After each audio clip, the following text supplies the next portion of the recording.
All right, it's another day, which means another pitch deck. This time we're going to be looking at Airbnb's first $500,000 funds raised in their seed round of their business. Now they are a multi-billion-dollar company that many of us have used worldwide. So before we dive into that deck, definitely click the links in the description. You can set up a call with me. You can join our community to see what's going on in venture and everything to do with startups, and find the links to this deck in the description. But with that, let's dive right into it. All right, so here we are with the Airbed and Breakfast deck. They rebranded to Airbnb, but at the time they were just Airbed and Breakfast, a more local community style of vibe here, as with the logo, with the font choice, and everything set up here on the design of the deck. Of course, book rooms with locals rather than hotels is their whole thing. They're trying to disrupt the hospitality industry. Let's get into the deck. First off, they lead off with their problem slide. Again, this is a seed round deck, so they don't have a ton of traction yet. So they're first kicking it off narratively, talking about the problem, getting into the solution and their product, the opportunity, market slide,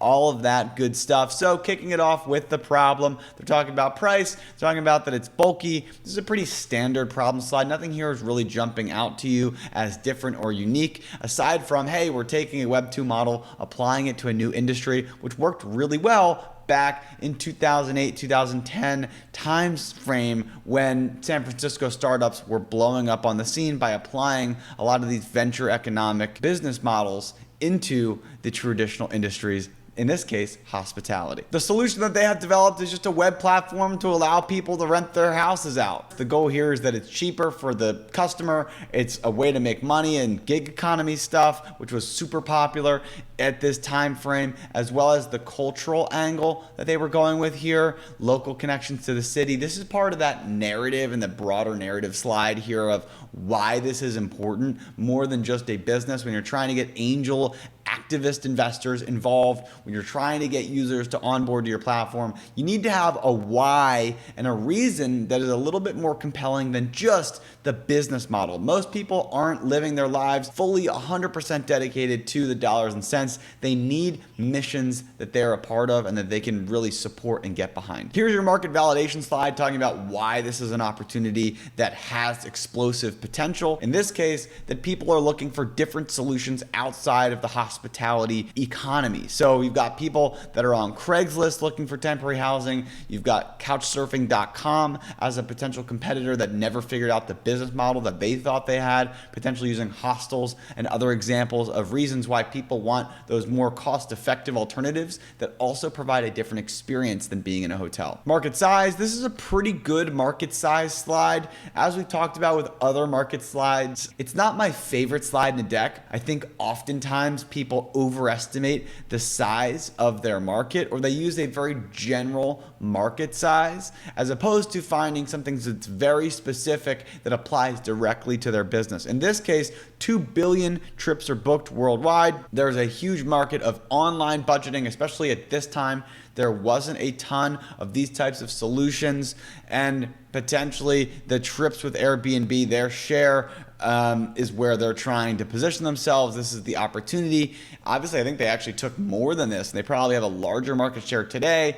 But again, for me, I don't love this we're going to take 15% of the market thing, because at the time, how do you really even know if that's feasible? It's kind of up for debate. So for me, it's a good market size slide, but I find this slide in general to be a little bit out of fashion. I'd much rather talk about some of the core benefits and why you can capture more of the market than the traditional solutions from a monetary perspective. Now into their product. Pretty simple. It's a website that shows what city you're in, where there are availability, and then profiles of the individuals. This is no different than an online travel booking site. The difference, of course, being the types of locations that they have access to, because they're actually getting the homeowners to make profiles on their site. So that's a different angle, and they were able to capture kind of that social aspect as well. Business model slide, I think here is great. They're just simply taking 10% commissions on each transaction. This makes it easy for an investor to say, yeah, you know what? I think this business model is feasible. So if it is, they're just going to take a small little cut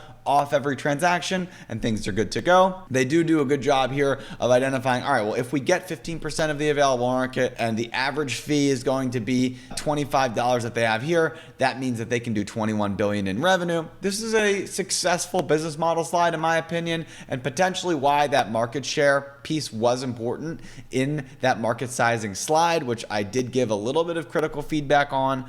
But I think it works well here by helping them plan at least a small financial model with their revenue targets to help an investor really figure out where they're trying to position themselves. And they have a clear opportunity. The clear opportunity here is, hey, we just want people to book on Airbnb. We're going to take a small commission. If we get a lot of people to book, that's a big commission. It's easy to understand, easy to wrap your head around, and it shows they've got a clear vision for where their priorities need to be. Here we go. I really like this slide. This is their distribution strategy, their go-to-market strategy. In this case, they call it their adoption strategy. They see it as 3 potential opportunities. First one is events. So they'll try to target global events that people are going to want and need a place to stay. And then they can try to hit those people up and provide the services for those individuals. Then they've got partnerships with different travel companies, B2B partnership syndication opportunities, and then just going organically through Craigslist. This is, I think, is a good strategy. It shows that they're really trying to figure out how to grow that mass adoption. It's important to have an adoption strategy because just a good idea and a good business model isn't enough to actually get the traction that you need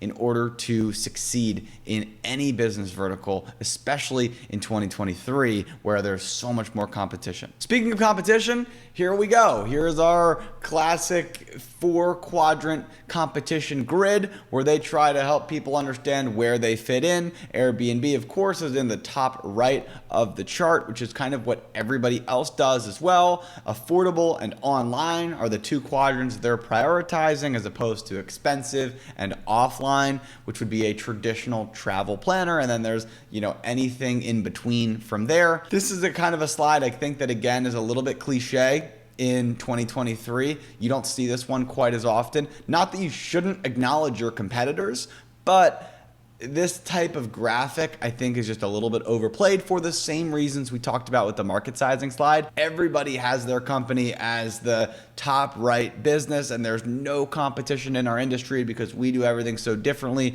when the reality is it's probably much more competitive in tangential industries and with other types of products or services that could copy your solution. So instead, in the current market and in 2023, we should be focused on identifying some of the key players and how much revenue they're making and where the opportunity is to help justify the market sizing slide. In my opinion, actually, that's where competition adds the most value, is showing what the market share looks like today, showing how much money and opportunity is in this industry, and then trying to determine where your moat is, where the differentiator is from your solution versus everybody else's. So I think that being a little bit more quantifiable here with legitimate answers to what's different and why somebody else can't just copy you. Because if this deck came out today, just a website isn't strong enough. Somebody else might come out and copy your same solution. So I think that having some of those ideas around what makes you different and unique about your go-to-market strategy, about your retention to your users, about your team,